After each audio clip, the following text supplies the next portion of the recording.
Chapitre 25. Maria Silva était pauvre et rien de ce qui touche à la pauvreté ne lui était étranger. Pour Ruth, être pauvre signifiait simplement un genre d'existence dépourvu d'agrément. C'était tout ce qu'elle connaissait de ce sujet. Elle savait que Martin était pauvre et comparait volontiers sa situation avec celle d'Abraham Lincoln jeune, de M. Butler ou de quelques autres arrivés depuis à la réussite. D'ailleurs, tout en pensant que la pauvreté n'avait rien de réjouissant, elle avait la conviction bien bourgeoise qu'elle est salutaire et constitue un coup de fouet excellent pour faire arriver tout homme qui n'est pas irrémédiablement esclave.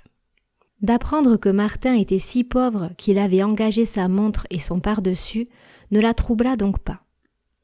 Elle considérait même ce fait comme assez satisfaisant, car elle pensait que tôt ou tard, il en aurait assez de cette situation et se déciderait à abandonner la littérature. Jamais elle n'avait deviné la faim sur le visage de Martin, dont les joues se creusaient davantage tous les jours. Elle remarquait au contraire le changement avec satisfaction. Il lui semblait plus affiné. Il perdait un peu de cette animalité vigoureuse qui l'attirait et qu'elle détestait. Quelquefois, quand ses yeux brillaient d'un éclat plus fiévreux, elle s'en réjouissait. Elle le trouvait plus semblable à un savant ou à un poète, ce qu'au fond elle aurait aimé qu'il fût. Mais Maria Silva vit autre chose dans les joues creuses et les yeux fiévreux de son locataire et notait les changements de jour en jour selon les alternatives de sa bourse. Elle le voyait partir avec son pardessus, puis revenir sans lui, bien que le temps soit aigre et mordant. Ce jour-là, ses joues s'étaient remplies un peu et la fièvre de ses yeux s'était atténuée. Elle vit de même disparaître la bicyclette et la montre, et à chaque disparition, sa mine s'améliorait momentanément. Elle mesura également l'intensité de son labeur à la quantité de pétrole qu'il brûlait la nuit et comprit qu'il la dépassait encore comme travail, bien que celui-ci soit différent du sien. Ce qui la surprit, ce fut de constater que moins il mangeait, plus il travaillait. Parfois, quand elle jugeait que le besoin s'en faisait par trop sentir, elle lui envoyait une galette cuite par elle, sous le prétexte qu'il ne savait sûrement pas la réussir aussi bien. Ou bien, elle lui dépêchait un de ses mioches avec un grand bol de soupe chaude, tout en se demandant si elle avait le droit d'en priver sa nichée. Et Martin lui en était reconnaissant, car il connaissait l'existence des pauvres et savait que, s'il existe de la charité sur terre, c'en était et de la vraie. Un jour que Maria avait lesté sa nichée de ce qui restait à la maison et dépensé ses derniers 15 cents à l'achat d'un litre de piquette, Martin, entré à la cuisine pour chercher de l'eau, fut invité à s'asseoir et à boire un verre avec elle. Il but à sa santé et elle but à la sienne. Puis, elle but à la réussite de ses affaires et il but à l'espoir que James Grant lui paierait sa note de blanchissage. James Grant était un charpentier à la journée qui ne payait pas volontiers et devait 3 $ à Maria. Maria et Martin burent leur litre, l'estomac vide, et l'âpre vin nouveau eut au fait de leur monter à la tête. Aussi différents qu'ils furent, leur détresse était pareille, et bien que tacitement ignorée, la misère les rapprochait. Maria fut abasourdie d'apprendre qu'il avait été aux Açores, où elle avait vécu jusqu'à l'âge de 11 ans. Elle le fut encore davantage en apprenant qu'il connaissait bien les îles d'Hawaï, où elle avait émigré ensuite avec sa famille. Mais son étonnement devint de la stupeur quand il lui dit qu'il avait été à Maui, l'île où elle s'était mariée. À Kahului, où elle avait connu son mari, il avait été 2 fois. Oui, elle se souvenait des navires chargés de sucre, et lui, Martin, était à leur bord. Vraiment, le monde était petit. Et Wailuku, là aussi, connaissait-il le contremaître de la plantation? Oui, il avait même bu quelques verres avec lui. Ainsi, tous deux évoquaient le passé, en trompant leur faim avec le petit vin aigre. L'avenir parut à Martin moins noir. Le succès tremblotait au bout comme une étoile. Bientôt il le saisirait. Puis, il observa le visage cruellement ridé de la femme usée, vieillie par le travail, se souvint des soupes et des miches de pain, et une chaude vague de reconnaissance et de philanthropie l'envahit brusquement. « Maria !» s'écria-t-il à brûle-pourpoint. « Que voudriez-vous avoir ?» Elle le regarda, intriguée. « Que voudriez-vous avoir, tout de suite, sur l'heure, si vous pouviez ?» « Des souliers pour les gosses, 7 paires de souliers. »« Vous les aurez, » assura-t-il, tandis qu'elle hochait gravement la tête. « Mais je voulais dire, que souhaitez-vous de beau, de tout à fait beau ?» Les yeux de Maria brillèrent gaiement. Il voulait plaisanter avec elle. Les gens ne plaisantaient pas souvent avec elle. « Réfléchissez bien, » recommanda-t-il, comme elle ouvrait la bouche pour parler. « Oui, oui, dit-elle, j'ai bien réfléchi. Je voudrais avoir cette maison à moi, bien à moi, toute, ne plus payer de loyer, $7 par mois. »« Vous l'aurez, » promit-il, « et bientôt. Maintenant, faites encore un vœu, tout à fait beau. Imaginez que je suis le bon Dieu et que je vous dise, tout ce que vous désirerez sera accordé. Allez-y, j'écoute. » Maria réfléchit solennellement un instant. « Vous n'avez pas peur ?» le prévint-elle. « Non, non, dit-il en riant, je n'ai pas peur, allez-y. C'est un gros morceau. D'accord, lâchez tout. » Eh bien voilà. Elle prit une grande respiration, comme les enfants qui se risquent à demander un cadeau impossible. « J'aimerais avoir une ferme, une grande ferme, beaucoup de vaches, un grand terrain, beaucoup d'herbage, pas loin de San Leandro. Ma sœur habite là. Je vendrais le lait à Auckland. Ça me rapporterait beaucoup d'argent. Joe et Nick ne garderaient pas les vaches, ils iraient à l'école. Un jour, ils pourraient devenir ingénieurs, construire des chemins de fer. Oui, j'aimerais avoir une grande ferme. » Elle s'arrêta et regarda Martin avec des yeux brillants. « Vous l'aurez, » dit-il aussitôt. Elle hocha la tête et but poliment à la santé du donateur de ce cadeau qu'elle n'aurait jamais. Mais elle appréciait son bon cœur et l'intention généreuse. « Non, Maria, » poursuivit Martin. « Joe et Nick n'auront pas besoin de s'occuper du lait et tous vos gosses iront à l'école et porteront des souliers toute l'année. Ce sera une belle ferme avec tout ce qu'il faut. Il y aura une maison d'habitation, une écurie pour les chevaux et naturellement une étable. Il y aura des volailles, des cochons, des légumes, des arbres fruitiers et bien d'autres choses. Et les vaches seront assez nombreuses pour que vous puissiez vous payer 1 ou 2 garçons de ferme. Vous n'aurez donc rien à faire qu'à vous occuper des enfants. Si vous trouvez un bon mari, il faudra le prendre et vous payer du bon temps, et lui s'occupera de la ferme. » Puis, ayant distribué ses largesses en acompte sur l'avenir, Martin s'en fut prendre son meilleur complet et alla l'engager, sacrifice suprême qui le désespérait, car il le séparait de route. Son autre complet n'était pas présentable, et s'il pouvait le mettre pour aller chez le boucher, le boulanger ou chez sa sœur, il lui était absolument impossible de se présenter chez les Morse dans une tenue aussi misérable.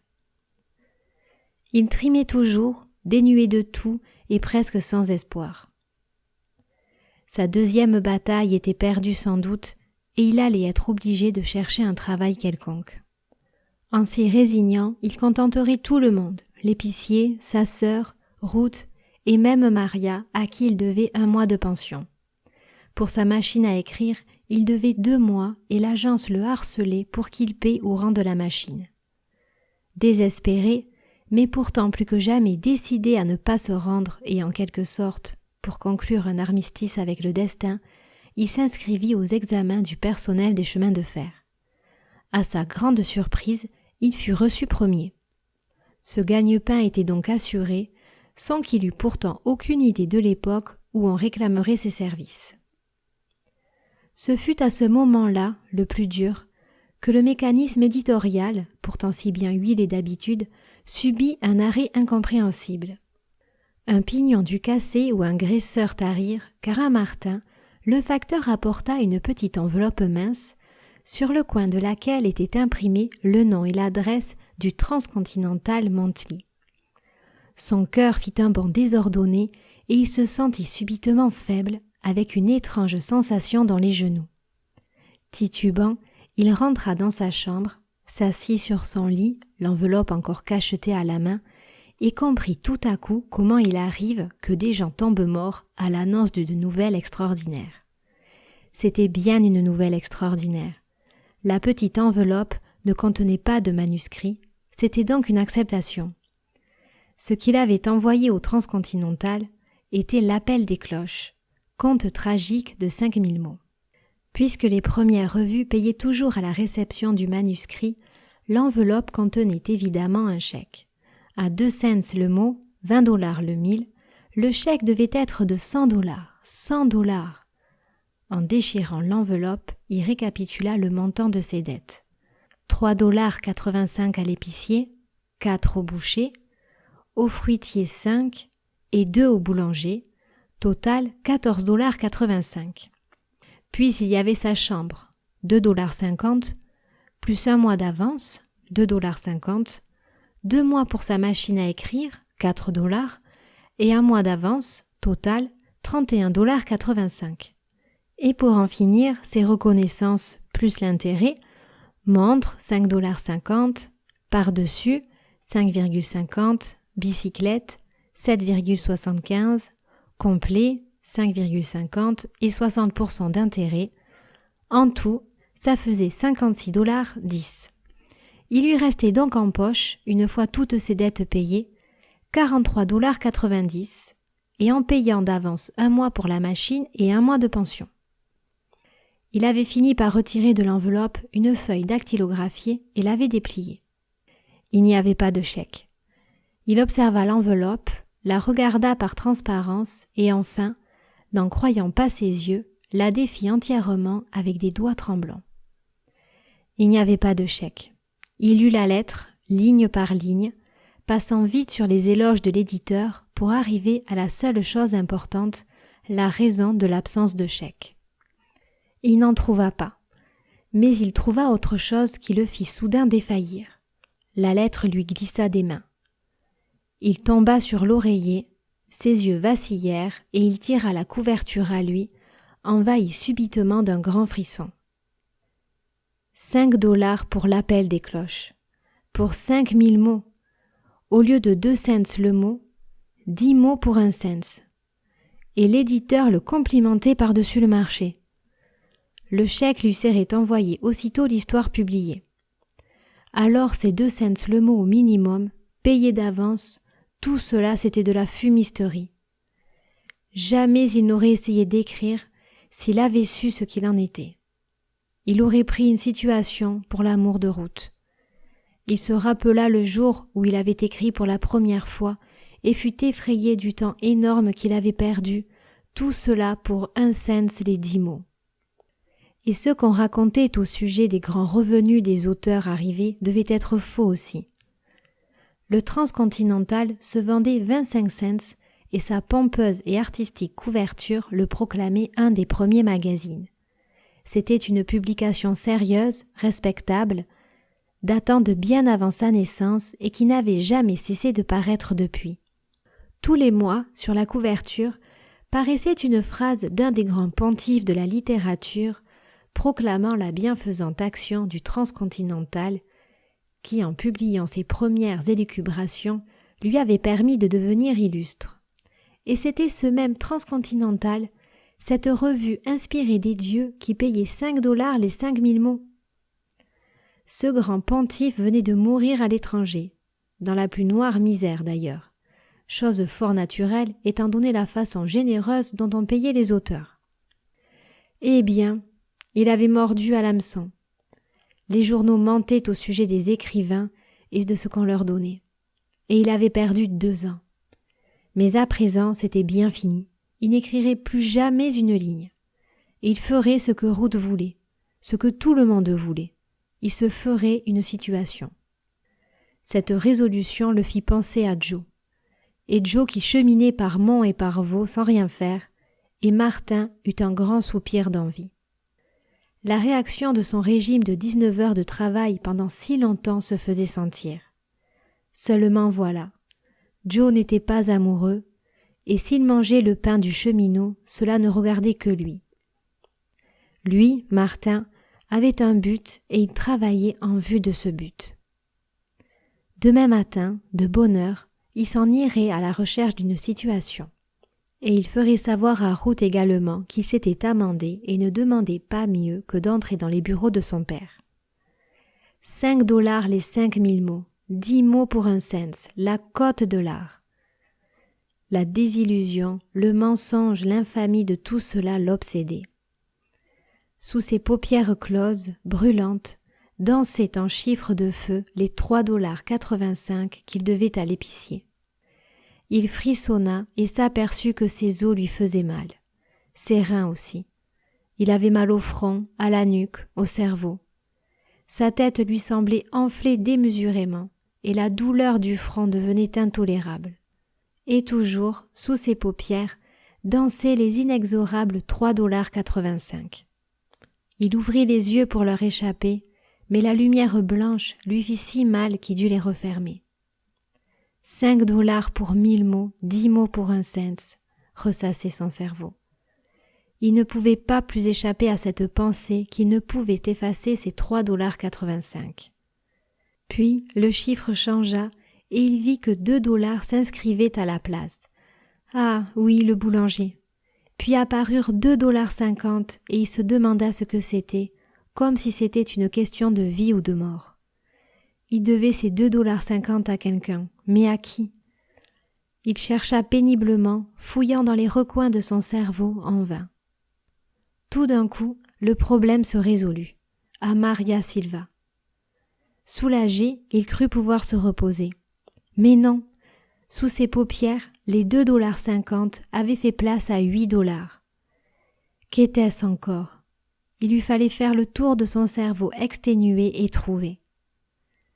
Il ne sut pas la durée de ses angoisses, mais après un temps qui lui sembla démesuré, un coup frappé à la porte le fit revenir à lui. Maria lui demandait s'il était malade. Il répondit d'une voix sourde qui ne reconnut pas qu'il faisait un somme. L'obscurité de la chambre le surprit. Il faisait donc nuit. Il avait reçu la lettre à 2 heures de l'après-midi. Il se rendit compte qu'il était malade.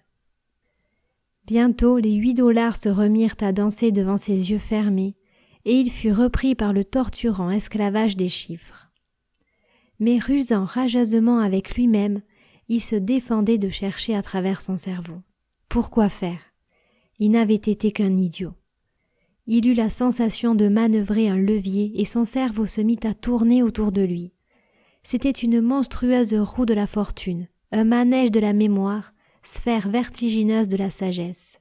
Ça tournait de plus en plus vite, puis il fut happé par le tourbillon et rejeté, tournoya dans un gouffre noir. Tout naturellement, il se retrouva devant un cylindre avec un monceau de manchettes amidonnées. Mais à mesure qu'il les cylindrait, des chiffres y apparaissaient. Une nouvelle façon de marquer le linge, se dit-il. Mais en regardant de plus près, il vit 3,85 $ inscrits sur une manchette. Il se souvint alors que c'était la note de l'épicier. Ce qu'il s'imaginait cylindré, c'étaient les notes de ses fournisseurs. Une idée lumineuse lui vint alors. Il allait jeter les notes par terre, ce qui lui éviterait de les payer. Mais à mesure que les manchettes, rageusement chiffonnées, jonchaient le sol sale, leur tas s'élevait de plus en plus, et bien que chaque note ait une centaine de duplicata, une seule frappait son regard, une de 2,50 $, celle de Maria. Brave Maria! Ça signifiait évidemment qu'elle attendait pour le paiement, et il décida généreusement qu'elle serait la seule à être payée. Il se mit donc à chercher sa note dans le tas. Il cherchait depuis un temps infini quand le patron de l'hôtel, le gros Hollandais, entra. Sa figure grasse grimaçait de colère, et il hurla d'une voix de stentor « Je retiendrai le prix de ces manchettes sur vos gages !» La pile de manchettes montait toujours. C'était une montagne à présent, et Martin comprit qu'il lui faudrait travailler 1 millier d'années pour les payer. Eh bien, il ne lui restait donc qu'à tuer Hollandais, prévenant son intention, le saisit par la peau du cou et le fit voler à travers la pièce. Il le lança sur la table à repasser, contre le fourneau, le cylindre, le précipita dans la laverie à travers le séchoir et la lessiveuse. Martin fut secoué à en ébranler ses dents, à lui faire douloureusement tourner la tête, et il s'étonna de la vigueur de ce gros Hollandais. Et il se retrouva devant le cylindre, recevant cette fois les manchettes que le rédacteur d'une revue introduisait de l'autre côté. Chaque manchette était un chèque. Martin les inspectait tous anxieusement, mais ils étaient tous en blanc.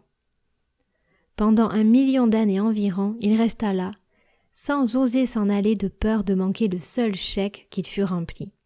Enfin, il y en eut un. Avec des doigts tremblants, il le regarda au jour. Il était de $5. « Ha ha !» ricana l'éditeur de l'autre côté du cylindre. « Bien, » dit Martin, « je vais vous tuer. » Il alla chercher la hache dans la laverie et trouva Joe qui empesait des manuscrits.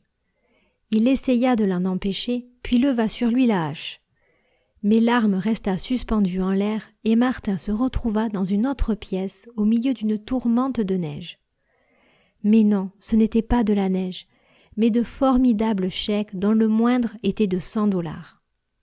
Il se mit en devoir de les trier par paquets de 100 qu'il ficela solidement. Ensuite, en levant les yeux, il vit Joe, debout devant lui, qui jonglait avec des fers à repasser, des chemises et des manuscrits. Parfois, il prenait une liasse de chèques et l'ajoutait au tourbillon de linge et de papier qui traversait le toit et s'envolait vers le ciel. Martin leva sur lui la hache, mais Joe la saisit et l'ajouta au tourbillon. Puis il cueillit Martin et l'y ajouta également. Martin s'envola à travers le toit, s'agrippa à un monceau de manuscrits, retomba à terre avec, fut lancé à nouveau en l'air, retomba et ainsi de suite, tandis qu'une voix enfantine chantait « Valse avec moi, Willy, encore, encore, encore !» Il finit par remettre la main sur la hache, au beau milieu du tourbillon neigeux de chèques, de linge et de manuscrits, et se prépara à tuer Joe aussitôt qu'il retomberait à terre. Mais cette consolation lui fut refusée, car il eut vers 2 heures du matin la visite de Maria. À travers la mince cloison, elle avait entendu ses gémissements. Elle le réchauffa avec des fers chauds et posa des linges mouillés sur son front brûlant. Chapitre 26. Le lendemain matin, Martin n'alla pas à la recherche d'un boulot. Vers la fin de l'après-midi, son délire s'arrêta et ses yeux-là errèrent à travers la chambre. Marie, l'une des petites Sylva, âgée de 8 ans qui le veillait, poussa un cri en le voyant reprendre conscience, et Maria, du fond de sa cuisine, accourut aussitôt. Elle posa sa main calleuse sur le front brûlant et lui tâta le pouls. « Vous voulez manger ?» lui demanda-t-elle. Il secoua la tête. Manger était bien le dernier de ses désirs, et il se demanda si de sa vie il avait jamais eu faim. « Je suis malade, Maria, » dit-il d'une voix faible. « Qu'est-ce que c'est, savez-vous ?»« La grippe, » répondit-elle. « Dans 3 ou 4 jours, ça ira bien. Ne mangez pas, ça vaut mieux. Plus tard, demain peut-être. » Martin n'était pas habitué à être malade. Il essaya de se lever et de s'habiller dès que Maria et la petite furent sortis. Par un suprême effort de volonté, le cerveau battant la campagne et les yeux si douloureux qu'il ne pouvait les tenir ouverts, il parvint à sortir du lit pour tomber sans connaissance sur la table. Une demi-heure plus tard, il put regagner son lit où, les yeux clos, il analysa son mal avec soin. Maria entra plusieurs fois changer les linges frais de son front. Le reste du temps, elle le laissait tranquille, trop avisé pour l'ennuyer par des bavardages. Il en fut touché et se murmura à lui-même. « Maria, vous aurez votre ferme, c'est sûr, c'est sûr. » Puis la journée de la veille lui revint, si lointaine.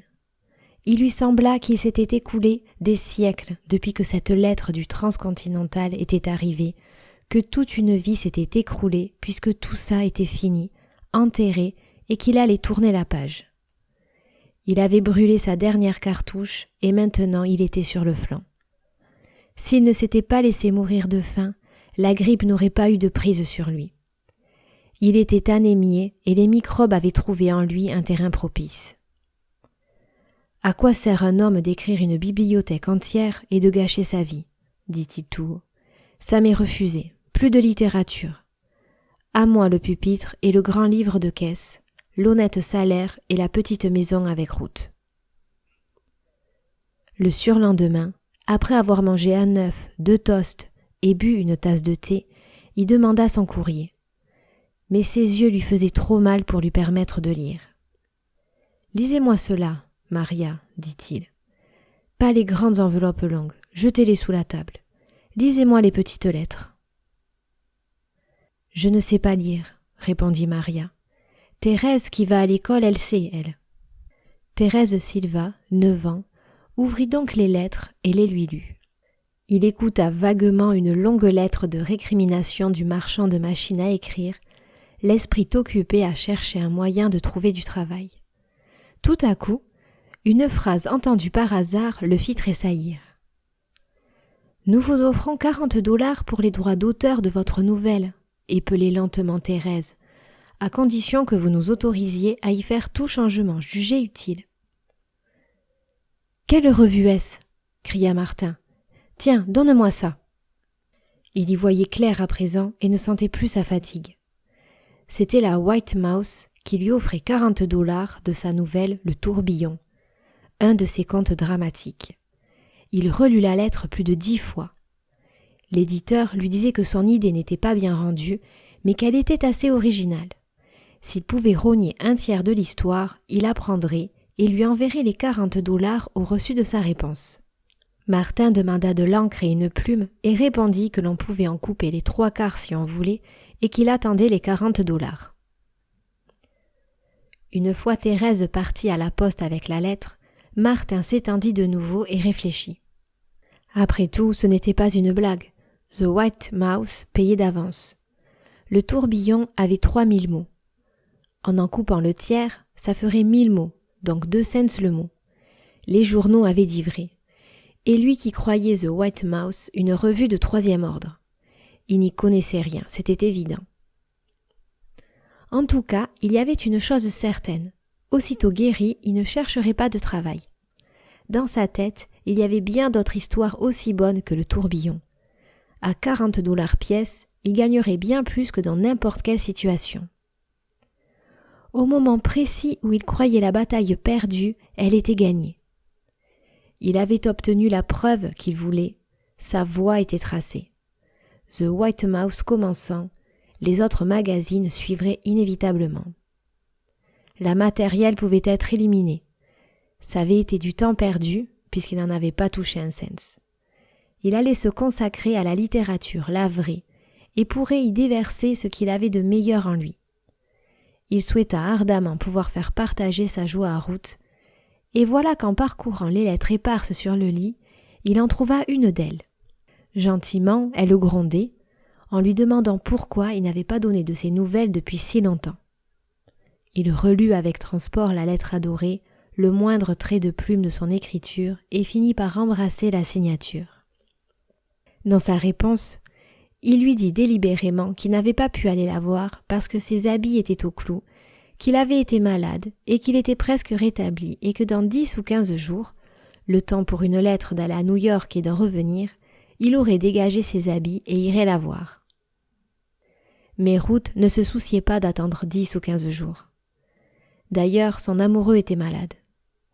Le lendemain, accompagnée d'Arthur, elle vint dans la voiture des Morse, à la grande joie de la tribu des Silva et de toute la marmaille du voisinage, mais au grand désespoir de Maria. Elle gifla les Silva, qui se pressaient autour des visiteurs sous le petit porche d'entrée et fit son possible pour excuser sa tenue en un anglais encore plus atroce que d'habitude. Ses manches roulées sur des bras blancs de savon, une vieille toile à laver autour de la taille, disaient assez le genre de besogne qu'on avait interrompu. Complètement affolée par la visite de ces jeunes gens si chics, elle oublia totalement de les inviter à s'asseoir dans le petit salon. Pour rentrer chez Martin, ils passèrent par la cuisine pleine de buée chaude. Dans sa surexcitation, Maria coinça la porte d'entrée contre celle du cabinet restée ouverte et, pendant 5 minutes, par la porte entrebâillée, des nuages de vapeur sentant le savon et la saleté envahirent la chambre. Ruth, en traçant son chemin à travers les obstacles, parvint au chevet de Martin sans encombre. Mais Arthur vira trop court et alla cogner avec grand fracas contre les casseroles et les ustensiles culinaires. Il ne s'éternisa pas d'ailleurs. Jugeant qu'il avait rempli son devoir et Ruth occupant l'unique siège, il sortit et attendit près de la grille, entouré des 7 petits Sylvains béants d'admiration. Il le mangeait des yeux comme un phénomène de foire. Tout autour de la voiture, les enfants du voisinage étaient massés dans l'attente impatiente du tragique et terrible dénouement inévitable. Car dans cette rue, les voitures ne s'aventuraient que pour les mariages ou les enterrements. Or, comme ce n'était pas le cas, quelque chose d'autre, d'inouï, allait évidemment se passer. Martin avait failli devenir fou en voyant Ruth. C'était une nature essentiellement aimante, avide de sympathie, ou plutôt d'intelligente compréhension. Et il ignorait encore que la sympathie de Ruth tenait plutôt à la gentillesse de sa nature qu'à la compréhension de l'objet de sa sympathie. Tandis que Martin lui disait sa joie de la voir, elle lui serrait tendrement la main sans répondre, les yeux humides à la vue de sa faiblesse et des ravages dont la souffrance avait marqué son visage. Mais quand il lui raconta son succès inespéré, les 2 acceptations, son désespoir en lisant celle du Transcontinental, son enthousiasme en recevant celle de la White Mouse, elle cessa de le suivre. Les mots, elle les entendait, en comprenait le sens littéral, mais son désespoir et sa joie, elle ne les partageait pas. Que lui importaient ces histoires de revue? Le mariage seul intéressait. Elle ne s'en doutait pas cependant. Elle aurait rougi de honte si quelqu'un lui avait dit crûment que ce qu'elle désirait en Martin, c'était lui-même et pas autre chose. Indignée, elle aurait clamé que son seul but était l'intérêt de Martin et par-dessus tout son succès. Tandis que son fiancé épanchait son cœur, disait son bonheur d'être enfin sur la voie du triomphe, elle ne l'écoutait que distraitement et regardait la chambre à la dérobée, choquée de ce qu'elle voyait. Pour la première fois, Ruth voyait de près l'image brutale de la pauvreté. Jusqu'alors, les amoureux mourant de faim lui avaient semblé romanesques. Mais elle ne se doutait pas de quelle manière vivaient les amoureux qui meurent de faim. Et c'était ça. Son regard allait sans cesse de la chambre à Martin, de Martin à la chambre. La fade odeur de linge sale qui venait de la cuisine lui donnait des nausées. Martin devait en être imprégné, se dit-elle, pour peu que cette horrible femme lave souvent. Et en regardant Martin, il lui semblait que le milieu qui l'environnait l'avait sali. Elle ne l'avait jamais vu que rasé de frais et sa barbe de 3 jours lui répugna. S'accadrer avec son décor sordide et sinistre, accentuait encore cette animalité puissante qu'elle abhorrait. Et voilà que ces 2 malencontreuses acceptations le confirmaient dans sa folie. Quelques jours de plus et il aurait cédé, il aurait accepté un travail sérieux. À présent, il allait continuer à vivre dans cette horrible maison où il écrirait et mourrait de faim pendant quelques mois encore. « Qu'est-ce que c'est que cette odeur ?» demanda-t-elle subitement. « Un des parfums de lessive de Maria, je suppose, » répondit-il. « Non, non, pas ça. Quelque chose d'autre. Une odeur écœurante, fade. » Martin renifla l'air consciencieusement avant de répondre. « Je ne sens rien d'autre que la vieille fumée de tabac. »« C'est ça, c'est horrible. Pourquoi fumez-vous tant, Martin ?»« Je ne sais pas. Je fume davantage quand je suis seule. Et puis, c'est une si ancienne habitude. Je fumais tout gosse. »« Ce n'est pas une bonne habitude, » reprocha-t-elle. « Ça sent affreusement mauvais. »« C'est la faute du tabac. Je ne peux m'en offrir que du meilleur marché. Mais attendez seulement que j'ai touché mes $40. Je fumerai du tabac qui ne gênera même pas les anges du paradis. Mais n'est-ce pas, ce n'est pas mal, 2 acceptations en 3 jours. Ces $40 paieront toutes mes dettes. » « $40 pour 2 mois de travail ?» interrogea Ruth. « Non, pour moins d'1 semaine de travail. Voulez-vous me passer ce livre de comptes, relié en gris qui est au bout de la table, je vous prie ?» Il ouvrit, en feuilleta rapidement les pages. « Oui, j'ai raison. 4 jours pour l'appel des cloches et 2 jours pour le tourbillon. Ça fait 45 $ par semaine, 190 $ par mois. Aucune situation ne me donnerait ça. Et d'ailleurs, ce n'est qu'un début. 1000 $ par mois n'est pas trop pour vous acheter tout ce que je veux que vous ayez. Il me faut au moins ça. Attendez que je mette la machine en train. Et puis, vous la regarderez galoper. » Ruth ne comprit pas sa plaisanterie et revint aux cigarettes. « Vous fumez beaucoup trop et la qualité du tabac ne fera aucune différence. C'est de fumer qui en soi n'est pas bon. Vous n'êtes qu'une cheminée, un volcan ambulant, un poêle à roulettes, une vraie désolation. Martin chéri, vous en doutez-vous ?» Elle se pencha vers lui, suppliante, et à la vue de son visage délicat et de ses grands yeux timides, il fut frappé de sa propre indignité. « Je voudrais tant que vous ne fumiez plus, » murmura-t-elle. « Je vous en prie, faites-le, pour l'amour de moi. »« Bon, c'est entendu, » s'écria-t-il. « Je ferai tout ce que vous demanderez, tout, vous le savez bien. » Une grande tentation l'assaillit. Elle fut tentée de lui demander de renoncer à écrire. Pendant le court silence qui suivit, les mots irréparables tremblèrent sur ses lèvres. Mais le courage lui manqua, et penchée vers lui, elle murmura simplement. « Vous savez, ce n'est réellement pas pour moi, Martin, c'est dans votre intérêt. Je suis sûre que la fumée vous fait du mal. Et d'ailleurs, il ne faut être l'esclave de rien, d'une drogue encore moins. » « Je veux être que votre esclave, toujours, » dit-il en souriant. « Dans ce cas, je vais dicter mes ordres. » Elle lui lança un regard malicieux. Pourtant, dans son fort intérieur, elle regrettait déjà de ne pas lui avoir demandé davantage. « Votre Majesté sera obéie. »« Eh bien, voilà mon premier ordre. Il faut vous raser tous les jours. Regardez comme vous m'avez égratigné la joue. » Et cela se termina par des caresses et des baisers. Elle avait gagné un point, ça suffisait pour le moment. Son orgueil féminin était flatté d'avoir obtenu qu'il renonce à fumer. Une autre fois, elle le persuaderait d'accepter une situation. N'avait-il pas juré de faire tout ce qu'elle voudrait ? Elle quitta son chevet pour explorer la chambre, examina les rangées de notes suspendues aux ficelles, se fit expliquer le système d'accrochage de la bicyclette et s'attrista du monceau de manuscrits sous la table, qui représentait, selon elle, une si énorme perte de temps. Le fourneau à pétrole fit son admiration, mais en explorant la planche à provisions, elle la trouva vide. « Mais vous n'avez rien à manger, pauvre chérie !» s'écria-t-elle avec une tendre pitié. « Vous devez mourir de faim !»« Je range mes provisions dans le garde-manger de Maria, » dit-il en mentant. « Elle se conserve mieux. Pas de danger que je meure de faim. Regardez ça. » Elle était revenue auprès de lui et le vit contracter son biceps, faire saillir ses muscles énormes, durs comme du fer. Cette vue la dégoûta sentimentalement. Elle avait horreur de ça. Mais son instinct, ses nerfs, sa féminité tout entière l'aimait, en avait irrésistiblement besoin, et comme toujours, elle se pencha vers lui. Comme il la serrait dans ses bras, le cerveau de Ruth était en révolte et son cœur, ses sens exultaient, triomphaient.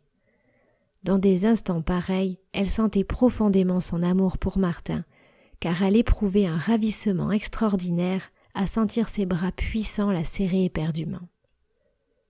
À ces moments-là, elle se sentait justifiée de trahir ainsi ses préjugés, son idéal, de désobéir tacitement à ses parents qui désapprouvaient ce mariage et que cet amour choquait. D'ailleurs, loin de sa présence, redevenue froide et maîtresse d'elle-même, elle en était choquée aussi.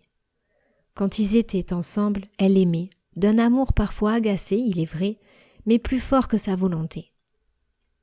« Cette grippe est peu de chose, » dit-il. « C'est ennuyeux, on a très mal à la tête, mais ce n'est rien en comparaison de la fièvre ostéocopique. »« Vous l'avez eu aussi ?» dit-elle distraitement, plongée dans la justification précieuse de l'agrément qu'elle trouvait à être dans ses bras. Il continua sans qu'elle fît grande attention à ses paroles, quand tout à coup un mot la fit sursauter. Il avait attrapé dans une colonie secrète de 30 lépreux vivant sur une des îles d'Hawaï. « Mais pourquoi y êtes-vous allé ?» demanda Ruth. Une pareille imprudence lui semblait criminelle. « Parce que je n'en savais rien, » répondit Martin. « J'étais loin de penser aux lépreux. Après avoir déserté ce schooner, j'ai abordé au rivage et je me suis dirigé vers l'intérieur à la recherche d'un endroit sûr. Pendant 3 jours, je me suis nourri de goyaves, de poires d'Oya et de bananes qui poussaient en abondance dans la jungle. Le 4e jour, j'ai trouvé une piste, une simple piste de piétons, qui menait vers l'intérieur et je l'ai suivie. Elle portait des traces récentes. À certains endroits, elle n'avait pas plus de 3 pieds de large, le long d'une crête aussi étroite qu'une lame de rasoir, bordée de chaque côté par un précipice dont on ne voyait pas le fond. Bon endroit pour une embuscade. Avec des munitions, un homme seul aurait pu y tenir en échec 10 000. Il n'y avait pas d'autre chemin d'ailleurs. Après 3 heures de marche, j'ai trouvé la cachette. Un petit vallon au creux des montagnes, un terrier au milieu des pics de lave entièrement construit en terrasse étagée. Des arbres fruitiers y poussaient et il y avait 8 ou 10 huttes en herbe. Mais dès que j'ai vu les habitants, j'ai su ce qui en était. Un seul coup d'œil suffisait. « Qu'avez-vous fait ?» questionna Ruth haletante. Il n'y avait rien à faire.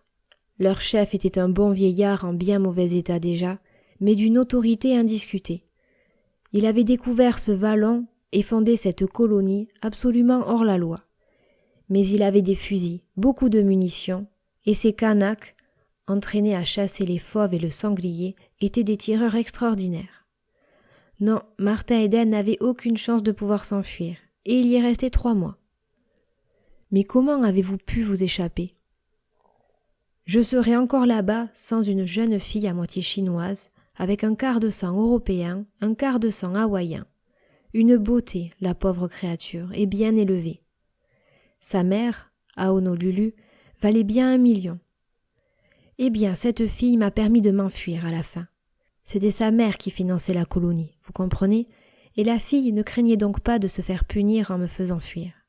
Mais d'abord, elle m'a fait jurer de ne jamais révéler leur cachette, et j'ai tenu parole. Elle n'avait que les premiers symptômes de la lèpre. Les doigts de sa main droite étaient légèrement tordus, et il y avait une petite tache à son bras, c'était tout. Je suppose qu'elle doit être morte à présent. Mais vous n'aviez pas peur ? Vous n'avez pas été heureux de vous en aller sans avoir attrapé cette épouvantable maladie ?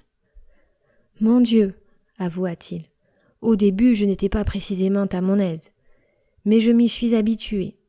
Et puis je plaignais tant la pauvre fille. Ça me faisait oublier ma peur. Elle était aussi belle d'âme que de corps. La maladie l'avait à peine touchée, et pourtant elle était vouée à cette vie primitive et à une mort plus affreuse encore, à une lente décomposition. La lèpre est plus terrible que vous ne pouvez vous l'imaginer. « Pauvre créature !» murmura Ruth. « Comment a-t-elle pu vous laisser partir ?»« Que voulez-vous dire ?»« Parce qu'elle devait vous aimer, » dit Ruth d'une voix douce. « Voyons sincèrement, elle vous aimait ?» Le hâle de Martin s'était effacé à la suite de son existence sédentaire et les privations, la maladie, avaient pâli son visage. Qu'une rougeur sombre envahit lentement. Il ouvrit la bouche pour parler, mais Ruth lui coupa la parole en riant. « Ça ne fait rien, ne répondez pas, c'est tout à fait inutile. » Mais il lui sembla qu'il y avait quelque chose de métallique dans son rire et que dans ses yeux brillait une lueur froide. Sur le moment, ça fit l'effet d'une tempête d'hiver, comme il en avait vu dans le nord du Pacifique. Il revit subitement cette nuit-là, le ciel clair, la tempête et les vagues immenses sous la lumière glaciale de la pleine lune. Puis il revit la jeune lépreuse et se souvint que c'était par amour pour lui qu'elle avait laissé partir. « Son âme était belle, » dit-il simplement. « Elle m'a permis de vivre. » Il n'en dit pas davantage sur ce sujet, mais il vit soudain Ruth se détourner vers la fenêtre et l'entendit étouffer un sanglot. Puis elle se tourna vers lui, calmée, sans aucune trace de tempête dans les yeux. « Je suis si bête, dit-elle plaintivement. Et je ne peux pas m'en empêcher. Je vous aime tant, Martin. Tant, tant. Avec le temps, je deviendrai raisonnable, mais pour le moment, je ne peux pas ne pas être jalouse de tous ces fantômes de votre passé, car votre passé est plein de fantômes. Et comme il allait protester, elle l'arrêta. C'est fatal, ça ne pouvait être autrement. Mais je vois ce pauvre Arthur qui me fait signe. Il est fatigué d'attendre. Allons, au revoir, chérie. Il y a une espèce de potion que vendent les pharmaciens pour aider à s'arrêter de fumer, dit-elle à la porte. Je vais vous en envoyer. La porte se ferma, puis se rouvrit. Je vous aime tant, tant, chuchota-t-elle encore, puis la porte se ferma définitivement. Maria, qui, malgré son affolement, n'avait pas été sans remarquer la couleur de la toilette de Ruth et sa coupe, une coupe nouvelle, produisant un effet ravissant, l'accompagna à la voiture. Les mioches attroupées restèrent plantées là, désappointées. Puis elle disparut, alors ils contemplèrent Maria, devenue subitement un personnage important. Mais un des enfants ayant révélé que les visiteurs étaient pour leur locataire, Maria retomba dans son obscurité et ce fut Martin qui bénéficia de la respectueuse considération du voisinage ainsi que de celle de Maria. Quant à l'épicier portugais, s'il avait assisté à cet événement inouï, le crédit de Martin en aurait été augmenté de 3,85 $ au moins.